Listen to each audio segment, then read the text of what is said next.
Hey Dragon Slayers, today's video is about how fasting doesn't put you in starvation mode, part 1. Don't forget to like and subscribe because it really helps the channel out. Let's get started.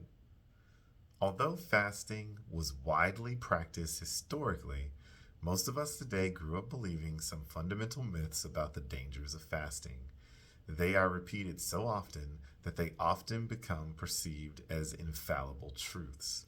Some of the more common myths include: fasting puts you in starvation mode, fasting makes you burn muscle, fasting causes low blood sugar, fasting results in overeating, fasting deprives the body of nutrients, or it's just crazy.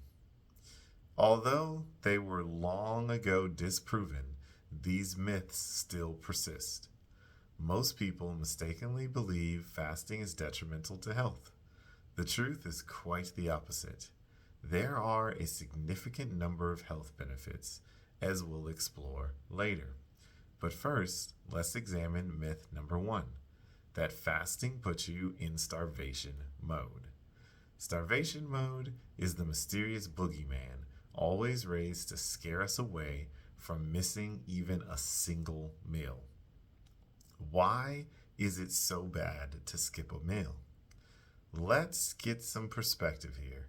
Assuming we eat 3 meals per day over 1 year, that's a little over 1,000 meals. To think that fasting for 1 day, skipping 3 meals of 1,000, will somehow cause irreparable harm is simply absurd. The idea of starvation mode refers to the notion that our metabolism decreases severely and our bodies shut down in response to fasting.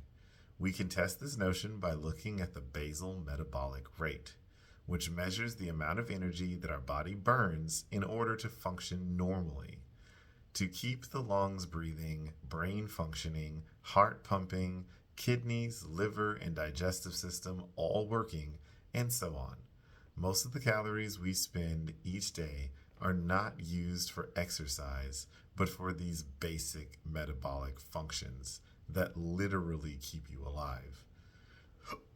The BMR is not a fixed number, but actually increases or decreases up to 40% in response to many variables.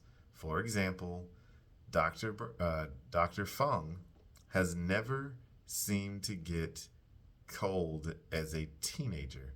Even skiing in negative 22-degree weather, he stayed warm. His BMR was high. He was burning a lot of calories to keep his body temperature up. As he's gotten older, he's noticed that he no longer can endure the cold so well. He also eats far less than he did as a teenager. His BMR has gotten lower, so he no longer burns as many calories on basic bodily functions.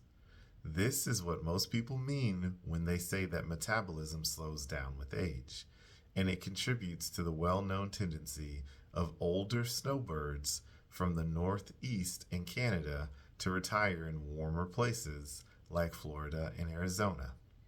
Daily caloric reduction has been well documented to cause a dramatic reduction in BMR.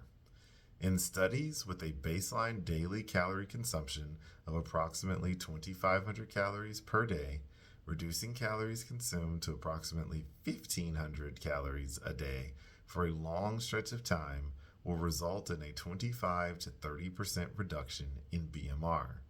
On the other hand, overfeeding studies where subjects were asked to deliberately eat more than they normally do causes an increase in the BMR.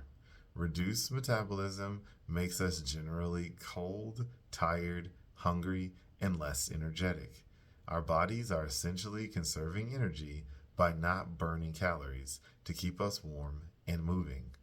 From a weight standpoint, reduced metabolism is a double curse. First, we feel lousy while dieting. Even worse, because we're burning fewer calories per day, it's both harder to lose weight and much easier to gain the weight back after we've lost it. This is the main problem with most calorie reduction diets. So that's what I've got for you guys today. Don't forget to like and subscribe because it really helps the channel out. And remember, guys, that together, you and I will slay the dreaded diabetes dragon.